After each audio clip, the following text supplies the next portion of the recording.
તો અમદાવાદના કયા કયા વિસ્તારોમાં હાલ વરસાદ છે જાણવા માટે જઈશું સંવાદદાતા દીપિકા ખુમાર મારી સાથે જોડાયા છે। દીપિકા, આપ કયા વિસ્તારમાં છો અને કયા કયા વિસ્તારોમાં હાલ ધોધમાર વરસાદ પડી રહ્યો છે? बिल्कुल अत्यारे पंकज हूँ कोतरपुर विस्तार में छू। नरोड़ा, निकोल, शाहीबाग, शाहपुर आ तमाम विस्तारनी अंदर वरसादी माहौल छवायो छे। आप जोई रह्या छो अचानक जे वरसादी माहौल छवायो तेने कारणे ट्राफिक जामनी समस्या पण जोवा मळी रही छे। बीजी तरफ आप जुओ तो रोड रस्तो बंद होवाने कारणे कोतरपुर विस्ताરના વિઝ્યુઅલ્સ જોઈ રહ્યા છો। એરપોર્ટ પાસેના વિઝ્યુઅલ્સ છે કે જ્યાં વરસાદી માહોલ વચ્ચે ખાસ કરીને લોકો પોતાના નિયત સ્થળ તરફ જવા માટે નીકળી રહ્યા છે। હવામાન વિભાગની જે પ્રકારે આગાહી હતી, 3 સિસ્ટમ ગુજરાતમાં સક્રિય થઈ છે પંકજ, એટલે આ 3 સિસ્ટમને કારણે અમદાવાદમાં વરસાદ રહેશે અને એ પ્રકારે જ આજે અમદાવાદમાં વરસાદ પણ જોવા મળી રહ્યો છે। અચાનક જે વરસાદ વરસ્યો તેને કારણે લોકો રેનકોટ પહેરીને હવે પોતાના નિયત સ્થળ પર જવા માટે નીકળ્યા છે। જો કે રાહતની વાત એ છે કે લગભગ 48 કલાક બાદ અમદાવાદમાં વરસાદ જોવા મળ્યો છે। ઠંડીનો માહોલ જોવા મળ્યો છે, થોડી ઠંડક છે વાતાવરણમાં, એટલે આ પ્રકારનો વરસાદ છે હાલ તો લોકો માટે આશીર્વાદ સમાન છે। કારણ કે બફારો અને ઉકળાટ છેલ્લા 2 દિવસથી એટલા બધા હતા અને હવે વરસાદી માહોલ વચ્ચે ખાસ કરીને શહેરીજનોમાં રાહતનો શ્વાસ બિલકુલથી જોવા મળી રહ્યો છે। જી દીપિકા, આભાર માહિતી આપવા માટે।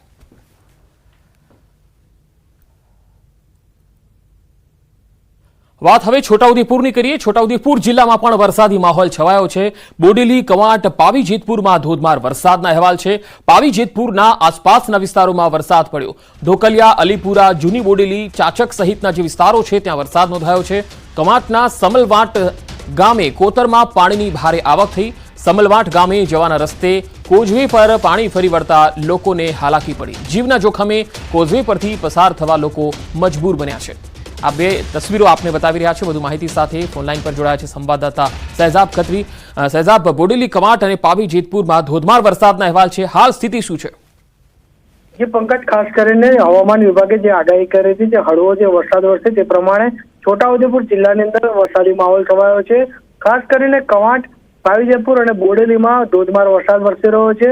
તેના કારણે જે નીચાણવાળા વિસ્તારો છે તેમાં પાણીમાં ભરાયા છે અને ખાસ કરીને કવાંટ તાલુકાનું જે સમલવાડ ગામ છે કે જે ગામે જવા માટે લો લેવલનો કોઝવે છે તે કોતર ઉપર પાણી આવી જતા કોઝવે છે તે પાણીમાં ગરકાવ થયો છે। તેના કારણે કેટલાક લોકોને અવરજવર માટે મુશ્કેલી પડી રહી છે। આમ તો સામે કિનારે સ્કૂલ આવેલી છે અને વિદ્યાર્થીઓને પણ આવવા જવા માટે મુશ્કેલી પડી રહી છે। જ્યારે ઉપરવાસમાં વરસાદને કારણે પણ વધુ પાણીની આવક થઈ છે, ત્યારે લોકોને જે રીતે મુશ્કેલી પડી છે, જો વરસાદ રીતે પાણી જે ઉતરે તેની રાહ જોવાઈ રહી છે। આમ તો જે કોતર પરથી પસાર ન થવા માટે તંત્ર, પરંતુ જીવના જોખમે લોકો હાલ પસાર થઈ રહ્યા છે। જી પંકજ। જી શહેજાબ, આભાર માહિતી આપવા માટે।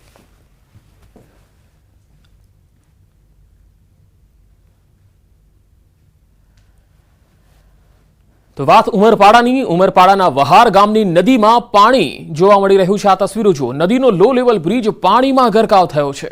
નદીનો બ્રિજ પાણીમાં ડૂબી જતા એક ગામથી બીજે ગામ જવાનો સંપર્ક તૂટી ગયો છે। માંડળપાડાથી જંખવાવ ગામને જોડતો આ માર્ગ બંધ થયો છે।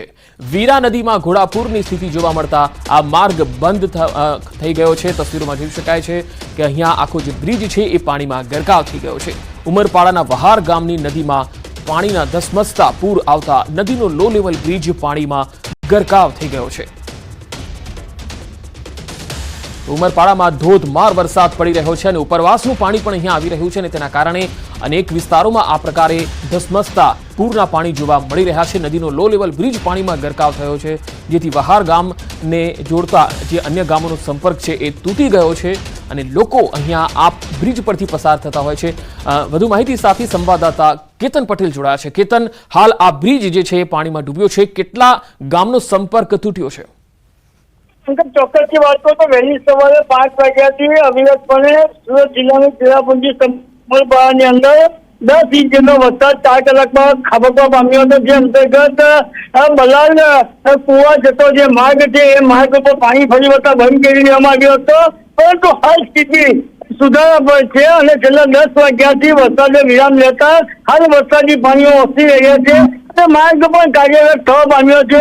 અને જે સમય દરમિયાન જે લોકો જોખમી રીતે પસાર થઈ રહ્યા હતા બે વહીવટી તંત્રની સદંતર બેદરકારી પણ સામે આવી છે અને માર્ગ મકાન ખાતાના અધિકારીઓની પણ બેદરકારી થતી થઈ છે કે જે આ જે ધસમસતો પાણીનો પ્રવાહ તમે જોઈ રહ્યા છો એ પ્રવાહની અંદરથી લોકો પસાર થવા માટે મજબૂર બન્યા હતા. કારણ છે કે 14 થી 12 જેટલા ગામોને જે આજ મુખ્ય માર્ગ ઉપરથી જવાની નોબત હોય જે અંતર્ગત 15 થી 20 કિલોમીટર ફરીને જતા લોકો જીવના જોખમે પણ પસાર થતા સવારે દ્રશ્યો સામે આવ્યા હતા. તો હાલ સ્થિતિ સુધારવા પડશે અને વહીવટીતંત્રએ પણ રાહતનો શ્વાસ લીધો છે કે વરસાદ બંધ થવાની સાથે જ આજે ઉમરપાડા તાલુકો ડુંગરાળ વિસ્તાર હોય અને જંગલ વિસ્તાર જે અંતર્ગત જે મહુવન નદી અને વેરાઈ નદીના પાણીઓ ઉતરતા હાલ સ્થિતિ કાબુમાં આવવા પામી છે. પંકજ જી કેતન, આભાર માહિતી આપવા માટે.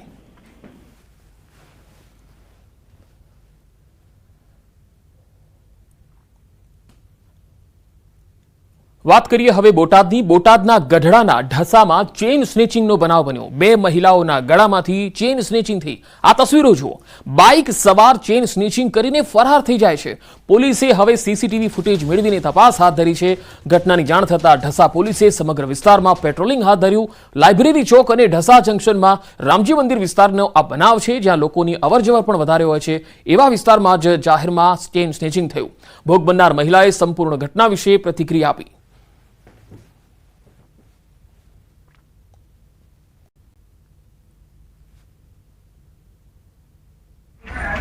કનન બાજુ મારું મારે ગાડી લઈને 2 જણા હતા.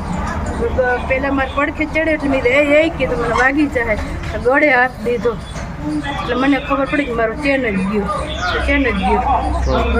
પછી જો રાડું નાખવા માંડી તો બધા ભેગા થઈ ગયા કે તને ગભરાવમાં તમને કાંઈક થઈ જશે ને તો કે શું કરશે બધા કે દબાયું નાખીને બધા ભેગા થઈ ગયા. પછી અડધે ઊંધી આ બજારમાં ચડ્યો. પછી ત્યાંથી ગાડી પાછી વળી ભાવનગર રોડે નીકળી ગઈ. વાપી પ્રોવિડન્ટ ફંડની ઓફિસમાં એસીબીનો સપાટો. આસિસ્ટન્ટ કમિશનર અને એન્ફોર્સમેન્ટ ઓફિસર 5 લાખની લાંચ લેતા ઝડપાયા.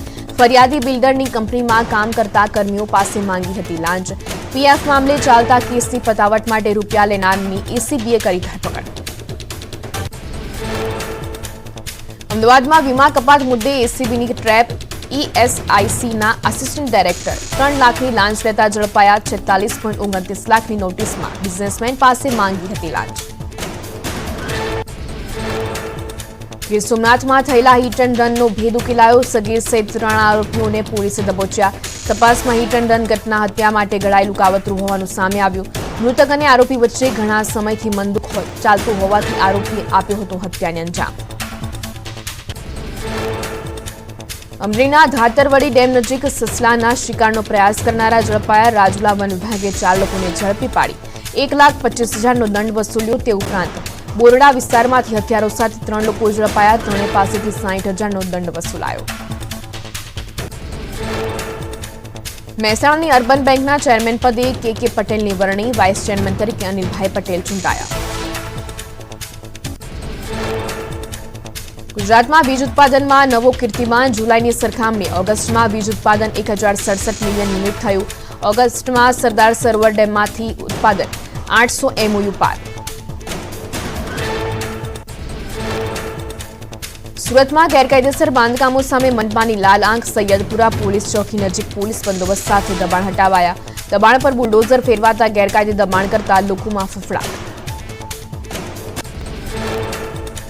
વડોદરાના ડેસરમાં નાયબ મામલતદાર BM વાળંદનો લાંચ માંગતો કથિત વિડીયો સામે આવ્યો. રૂપિયાની માંગણી કરી અપશબ્દો બોલ્યાનો દાવો.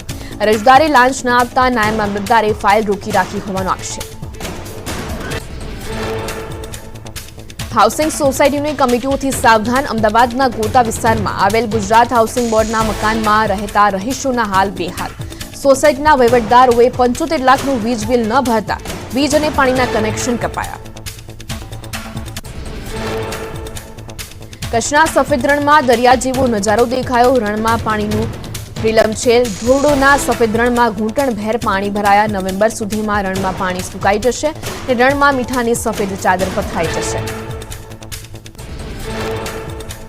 વરસાદે વિરામ લીધા બાદ પણ પાટણના ખેતરોમાં નદીઓ જેવા દ્રશ્યો. પાટણના સંતલપુરમાં ખેતરો પાણીમાં ગરકાવ થતા ધરતીપુત્રોને રોવાનો વારો. કઠોળ અને શાકભાજી સહિતના પાકને નુકસાન થતા ખેડૂતોએ સર્વેની કરી માંગ. ભારે વરસાદ બાદ રાજકોટના ગ્રામ્ય વિસ્તારોમાં ખેડૂતોના હાલ બેહાલ. એરંડા, કપાસ, તુવેર તેમજ લીલા શાકભાજીને નુકસાન ખેડૂત રક્ષક સમિતિએ ખેડૂતોને તાત્કાલિક અસરથી સહાય ચૂકવવા રજૂઆત કરી. છોટાઉદેપુરમાં બિસ્માર રસ્તા તૂટેલા બ્રિજથી જનતા ત્રસ્ત, ડાયવર્ઝન ધોવાતા 30 કિલોમીટરનો ફેરો, ખેતરોમાંથી હજી નથી ઓસર્યા પાણી. વિવિધ મુદ્દે કોંગ્રેસે કલેક્ટરને આપ્યું આવેદનપત્ર. રાજકોટના તંત્રની કામગીરી ગઈ ખાડે. રેલનગરના અંડરબ્રિજમાં પડ્યા મસમોટા ખાડા. રિનોવેશન બાદ પણ અંડરબ્રિજની હાલત ખખડધજ થતા અનેક ઉઠ્યા સવાલ. અંડરબ્રિજમાં ખાડાને પાણી ભરાવાની સમસ્યાથી વાહન ચાલકો ત્રસ્ત. વડોદરામાં પૂરની સ્થિતિ બાદ સત્તાધીશો સામે લોકોનો અનોખો વિરોધ. કારેલીબાગની વિશ્વકુંજ સોસાયટીમાં રહીશોએ ગણેશ પંડાલમાં પૂરની વિકટ પરિસ્થિતિ વર્ણવી. વોર્ડ નંબર 3ના કોર્પોરેટરો માટે પ્રવેશબંધીના સ્લોગન સાથે સ્થાનિક કોર્પોરેટરનો કરાયો વિરોધ. ઉત્તર પ્રદેશના વારાણસીમાં ગંગા નદીમાં બોટ થઈ ફરી કાર્યરત. નદીમાં ઓસર્યા પૂરના પાણી. નદીમાં બોટિંગ શરૂ થતા પ્રવાસીઓમાં ખુશી. અંબાજી જતા યાત્રાળુઓ માટે મહત્વના સમાચાર. યાત્રાળુઓ માટે 220 જેટલા નવા પગથિયા શરૂ કરાયા. ભાદરવી પૂનમના મેળાને પગલે લોકોને સરળતા રહે તે માટે નવા પગથિયા પર અવરજવર શરૂ કરાઈ. ભાદરવી પૂનમના મેળાને પગલે યાત્રાધામ અંબાજીમાં વિશેષ માર્ગદર્શિકા જાહેર કરાઈ. યાત્રિકોની સુવિધા માટે મેળાની સંપૂર્ણ વિગતો દર્શાવતી માર્ગદર્શિકા અને QR કોડ પણ જાહેર કરાયો. માય ભક્તો કોઈ પણ સ્થાને મેળા સંબંધિત માર્ગદર્શન મેળવી શકશે. રાજ્યમાં લઘુ અને મધ્યમ ઉદ્યોગોમાં વીજ વપરાશને લઈ સરકારે મહત્વનો નિર્ણય કર્યો. એલટી વીજ કનેક્શનમાં 150 kVA વીજ વપરાશની મંજૂરી. રાજ્યભરના નાના અને મધ્યમ કદના ઉદ્યોગોને ફાયદો. પીએમ મોદીના જન્મદિવસની તૈયારીઓ શરૂ. 17 સપ્ટેમ્બરથી 2 ઓક્ટોબર સુધીના સેવા પખવાડિયાની કરાશે ઉજવણી. બ્લડ ડોનેશન, સ્વચ્છતા અભિયાન, હેલ્થ કેમ્પ સહિતની કાર્યક્રમોનું કરાશે આયોજન. ભરૂચના જ્યોતિનગર વિસ્તારમાં ગણેશ મૂર્તિ બની આકર્ષણનું કેન્દ્ર. અયોધ્યાના રામ મંદિર અને ભગવાન રામના સ્વરૂપમાં તૈયાર કરાયો ગણેશ પંડાલ. શ્રી રામચંદ્રના સ્વરૂપમાં ગણપતિ દાદાનું સ્વરૂપ જોવા ભાવિ ભક્તો ઉમટી પડ્યા. સુરતમાં 11 ફૂટની ભગવાન ગણેશના પ્રતિમા આકર્ષણનું કેન્દ્ર બની. તેજ પવન અને વરસાદના કારણે ધરાશાયી થયેલા વૃક્ષમાંથી બનાવાય છે આ વિશાળ પ્રતિમા. મોટી સંખ્યામાં ભગવાન ગણેશના દર્શનાર્થે પહોંચી રહ્યા છે ભક્તો. અમદાવાદ શહેરના માર્ગો પર ભજન, ભોજન અને ભક્તિનો ત્રિવેણી સંગમ જોવા મળ્યો.